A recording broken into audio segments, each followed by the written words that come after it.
السلام علیکم لسنرز، آج جو ناول ریڈ کرنے جا رہی ہوں وہ ہے حل نشتہ، جو کہ تحریر ہے نگینہ عبدالقدیر کی۔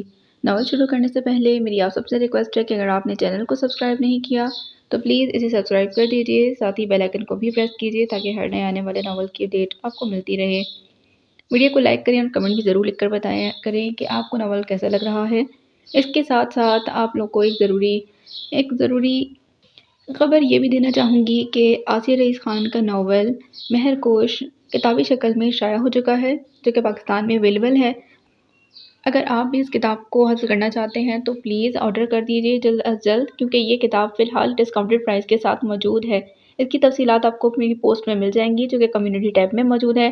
اس کے علاوہ بھی اگر آپ مزید تفصیلات لینا چاہتے ہیں تو مجھے کمنٹ کر دیجیے، میں آپ کو اس کے حوالے سے مزید تفصیلات دے دوں گی۔ چلیے شروع کرتے ہیں اس کی قسط نمبر 2۔ اور نام بتایا اس نے؟ رافع بشیر کو تسلی نہیں ہوئی۔ ہاں، عجیب سا نام بتایا تھا اس نے۔ کافی دیر سوچ میں پڑ گئی کہ بھئی یہ بھی کوئی نام ہوا۔ عورت کچھ سوچ کر مسکرائی۔ کیا نام تھا ماں؟ اب کی بار بلال احمد کے ساتھ رافع بشیر بھی بے تاب نظر آیا۔ پرانی بات ہے شاید، وہ سوچنے لگی۔ اس عورت کی یادداشت پر اب رافع بشیر کے چہرے پر بیزاری واضح ہوئی۔ مشت کہہ رہا تھا اپنا نام۔ عجیب انسان تھا، عجیب باتیں کر رہا تھا۔ وہ عورت لان کو دیکھتے ہوئے بولی۔ کیسی باتیں؟ نام سننے کے بعد رافع بشیر کو باتوں میں دلچسپی پیدا ہوئی۔ کہہ رہا تھا اس لان میں پھولوں کی کافی کمی ہے۔ پھول ہمیشہ مشکل وقت میں حوصلہ دیتے ہیں۔ میں نے کہا بیٹے پھول ہمیں کیسے حوصلہ دیتے ہیں؟ تو بولا مشکل وقت میں پھول اپنی خوبصورتی اور خوشبو سے امید دلاتے ہیں۔ یہ سکھاتے ہیں کہ سختیوں کے باوجود زندگی میں خوبصورتی باقی رہتی ہے۔ یہ پھولوں کی فطرت ہوتی ہے کہ کانٹوں کے ساتھ بھی اپنی خوشبو کو ہر طرف پھیلانے سے باز نہیں آتے، اور جب کوئی قدردان مل جاتا ہے تو سب سے پہلے کانٹوں کو ہی جدا کرتا ہے۔ میں نے بھی کہا بھئی پھولوں سے کانٹے ہٹانے کے لیے تو پھول کو توڑنا پڑتا ہے، تو کہتا ہے کہ ٹوٹے بغیر بھی کسی کو اپنی منزل ملی ہے کیا کبھی؟ بلال احمد شش و پنج میں مبتلا ہو گیا۔ رافع بشیر دھیرے سے مسکرایا۔ اس عورت نے اپنی بات جاری رکھی۔ بار بار ایک بات کرتا رہا، آنتھوریم کی کمی ہے اس لان میں۔ وہ عورت کیاریوں کو دیکھتے ہوئے بولی۔ آنتھوریم آخر ہے کیا؟ بلال احمد نے سوچا۔ اور اس مشت کا حلیہ کیا تھا؟ رافع بشیر نے سوال پوچھا اور بلال احمد نے فائل کھول کر پین پکڑ لیا۔ آنکھوں پر کالا چشمہ، منہ پر ماسک، کالا لمبا کوٹ اور سر پر کاؤ بوائے کی ٹوپی۔ عورت سوچ سوچ کر بولی۔ اتنی دیر میں ساجدہ باہر آ گئی، ادیکہ بھی اس کے ہمراہ تھی۔ ٹھیک، اب ہم چلتے ہیں۔ اور ادیکہ، بھائی سمجھ کر ایک بات کہوں؟ رافع بشیر اس کی طرف متوجہ ہوتے ہوئے بولا تھا۔ جی ضرور۔ ادیکہ کی آنکھوں میں پانی بھر آیا۔ ماضی کو سر پر سوار کرو گی تو حال دھندلا اور مستقبل اندھا ہو جائے گا۔ اپنے آپ کو اتنا قابل بناؤ کہ وہی لوگ جو تمہارے پیچھے باتیں کرتے ہیں جھک کر سلام کریں۔ ایک نوکری چلی گئی تو کیا ہوا؟ زندگی ختم نہیں ہوئی۔ اگلے سال CSS کے امتحانات ہیں، تیاری کرو اور امتحان پاس کرو۔ میں 2 سالوں میں تمہیں اپنے ڈپارٹمنٹ میں دیکھنا چاہوں گا، اور کوئی بھی مدد چاہیے اپنے بھائی کو بلا جھجک فون کرنا، تم اس ملک کا قیمتی اثاثہ ہو۔ اپنے آپ کو یوں ضائع مت ہونے دو، اٹھو، ہمت کرو، پھر دیکھنا آسانیاں خود ہر قدم پر تمہارا استقبال کریں گی۔ اپنی بات ختم کر کے ادیکہ کے سر پر شفقت سے ہاتھ رکھا۔ ادیکہ کی آنکھیں ایک بار پھر بھر گئیں، لیکن اس بار اس کے چہرے پر ایک خوبصورت سی مسکان بھی ابھر گئی تھی۔ کیس A متاثرہ زینت۔ وہ لوگ تو کب کے محلہ چھوڑ کر جا چکے ہیں۔ زینت کے پڑوسی نے بلال احمد کو بتایا تھا۔ کہاں گئے، کچھ پتہ ہے؟ بلال احمد نے پوچھا۔ اتنی دیر میں رافع بشیر بھی گاڑی سے اتر آیا تھا۔ پتہ نہیں صاحب، راتوں رات غائب ہو گئی۔ شریف لوگ ایسی ذلت اور رسوائی کہاں برداشت کر سکتے ہیں؟ اور یہ تو ہونا ہی تھا۔ آج کل کے بچے، اللہ معاف کرے، کسی انسان کا خوف ہی نہیں۔ ماں باپ بھی کتنا خیال رکھے ایسی اولاد کا، اور بات اس کے منہ میں ہی رہ گئی اور اگلے ہی پل اس کا کالر رافع بشیر کی گرفت میں تھا۔ کیا کہا تو نے؟ کیا بکواس کی؟ اس 10 سال کی بچی کا قصور تھا؟ رافع بشیر کا چہرہ غصے سے لال ہو گیا۔ کالر پر اس کی گرفت مضبوط ہوتی جا رہی تھی۔ اس دھندے نے بچی کے جسم کے ساتھ ساتھ اس کی روح کو بھی چھلنی کر دیا، اور تو کہتا ہے اس بچی کا قصور ہوگا؟ رافع بشیر دانت پیستا ہوا بولا۔ وکٹمز بلیک میلنگ بند کر۔ اب کہ رافع بشیر اپنا آپا کھو بیٹھا۔ نہیں صاحب، میرا یہ مطلب… آدمی نے کچھ بولنا چاہا لیکن رافع بشیر نے اس کی بات کاٹ دی۔ بکواس بند کر، خدا کی قسم اگر مجھے قانون کی عزت کا خیال نہ ہوتا تو تیرا ادھر ہی انکاؤنٹر کر دیتا سالے۔ ایک جھٹکے سے رافع بشیر نے اس کا کالر چھوڑا۔ آدمی اتنا گھبرا گیا کہ جیسے ہی رافع بشیر نے اپنے ہاتھوں کو اس کے کالر سے آزاد کیا تو 1 سیکنڈ ضائع کیے بغیر وہاں سے رفو چکر ہو گیا۔ رافع بشیر نے گہری سانس لی اور خود کو نارمل کرنے کی کوشش کی، لیکن ناکام رہا۔ سر، آپ ٹھیک ہیں؟ بلال احمد نے پوچھا۔